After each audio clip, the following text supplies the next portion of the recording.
14 বছর পর রায়, সেটা হলো যে ওবিসি সার্টিফিকেট 2011 থেকে 2024 পর্যন্ত যত ওবিসি সার্টিফিকেট তা সম্পূর্ণ বাতিল করলো হাইকোর্টের ডিভিশন বেঞ্চ। ওবিসি সংরক্ষণ তালিকা 2010-এর আগের সংরক্ষণ তালিকা বহাল, 2010-এর পরবর্তী সমস্ত সার্টিফিকেট বাতিল, ওবিসি সার্টিফিকেট বাতিল। কথা বলবো প্রতিনিধি অর্ণবের সঙ্গে। অর্ণব, তাহলে মোটামুটি কত জনের সার্টিফিকেট বাতিল হতে চলেছে বলে এখনো পর্যন্ত কিছু পাওয়া যাচ্ছে? অর্ণব,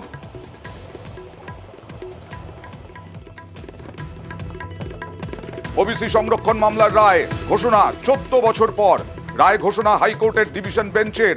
ওবিসি 2011 থেকে 2024 সমস্ত ওবিসি সার্টিফিকেট বাতিল, তবে যারা চাকরি পেয়েছেন তাদের চাকরি বহাল থাকবে, এটাও হাইকোর্ট জানিয়ে দিয়েছে।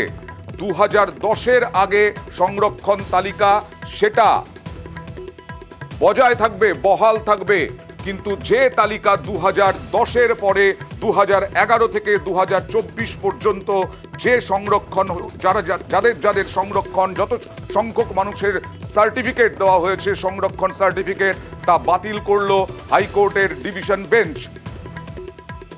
আর কথা বলবো প্রতিনিধি অর্ণবের সঙ্গে। অর্ণব, কবে মামলা হয়েছিল, কি মামলা হয়েছিল, আরো একবার জানতে চাইবো।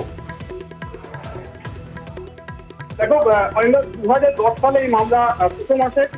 দেখো অয়েন্দা 2010 সালে এই মামলা প্রথম আসে, কিন্তু এই মামলা বারবার বিভিন্নভাবে ফরম্যাটে আসে এবং 2011 সালেও এই মামলা হয়, 2012 সালেও মামলা হয়।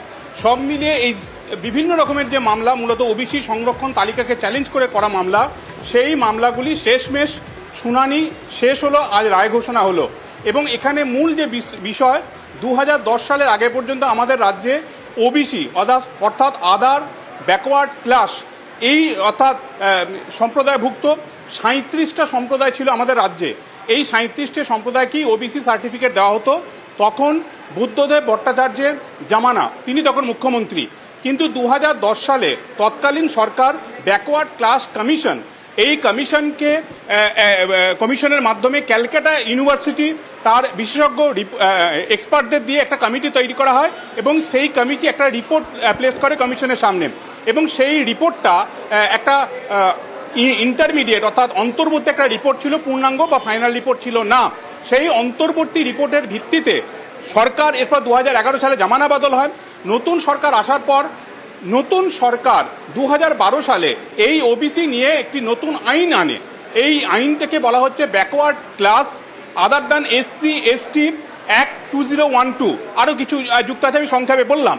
এই আইন অনুযায়ী প্রায় আরও 66 থেকে 67টা ক্লাসকে, আমাদের রাজ্যের মানুষকে, সম্প্রদায়কে ওবিসি তালিকায় যুক্ত করা হয়। আমরা জানি ইতিমধ্যে আমরা এখন কি আছে, ওবিসি এ, ওবিসি বি, এই দুই ক্যাটাগরি, অর্থাৎ ওবিসির আবার দুটো ভাগ। এই নতুন আইন অনুযায়ী কিন্তু এগুলি হয়েছিল, অর্থাৎ আগে ছিল 37টা, পরে আরও 66 নতুন সরকার যোগ করলো। এই এতগুলো সম্প্রদায় আমাদের রাজ্যের ওবিসি সম্প্রদায়ভুক্ত সার্টিফিকেট পেতেন নির্দিষ্ট যিনি এখানকার বাসিন্দা, সেখানকার এসডিওর কাছ থেকে। আমি এই মুহূর্তে কথা বলে নেব আইনজীবী, এই মামলার সঙ্গে যারা যুক্ত ছিলেন, আইনজীবী সুদীপ্ত দাশগুপ্তের সঙ্গে। তিনি বিষয়টা সংক্ষেপে বোঝাতে পারবেন।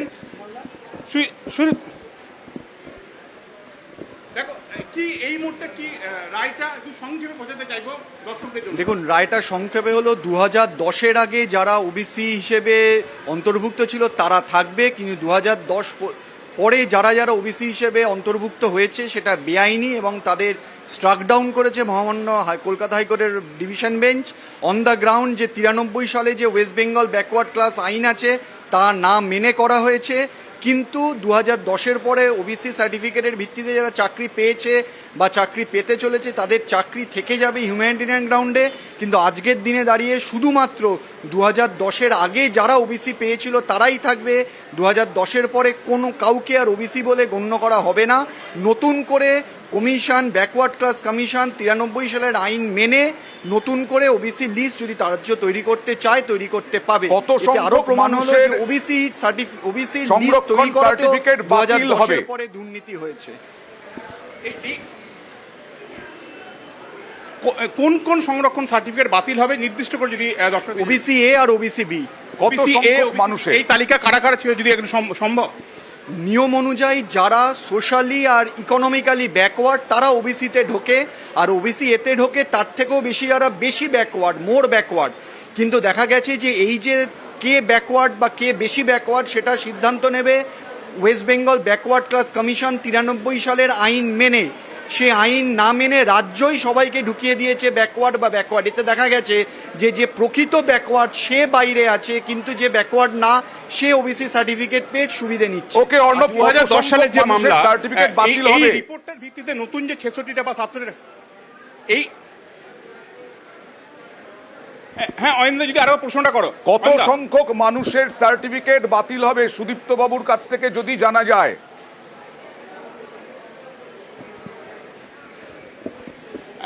আপনার কাছে যেটা প্রশ্ন অয়েন্দ্র প্রশ্ন করছেন শুরু থেকে, কত সংখ্যক মানুষের সার্টিফিকেট বাতিল হতে পারে? দেখুন সম্ভবত অ্যাপ্রক্সিমেটলি 5 লাখ 5 লাখ সার্টিফিকেট বাতিল হতে পারে 2010-এর পরে সম্ভবত। কিন্তু আমি একটা জিনিস জানি, 2011 সালে সরকার বদলালো, বুদ্ধদেব ভট্টাচার্য মুখ্যমন্ত্রী 2010 সালে, তাহলে কি বামেদের আমলেই এর সূচনা হয়েছিল এই যে প্রক্রিয়াটা চেঞ্জ করা? দেখুন 2010 সালের আগে অবধি যাবতীয় যা সার্টিফিকেট সেটা কিন্তু বৈধ বলে কলকাতা হাইকোর্টের ডিভিশন বেঞ্চ। 2010 সালে রঙ্গনাথ মিশ্রর যে রেকমেন্ডেশন তার ভিত্তিতে তৎকালীন যে বুদ্ধদেব ভট্টাচার্য সরকার ওনারা ঠিক করেন যে আমার আমরা সঙ্গে একটা রয়েছেন আইনজীবী বিকাশ রঞ্জন ভট্টাচার্য। বিকাশ বাবু, কে মামলা করেছিল, কবে মামলা হয়েছিল?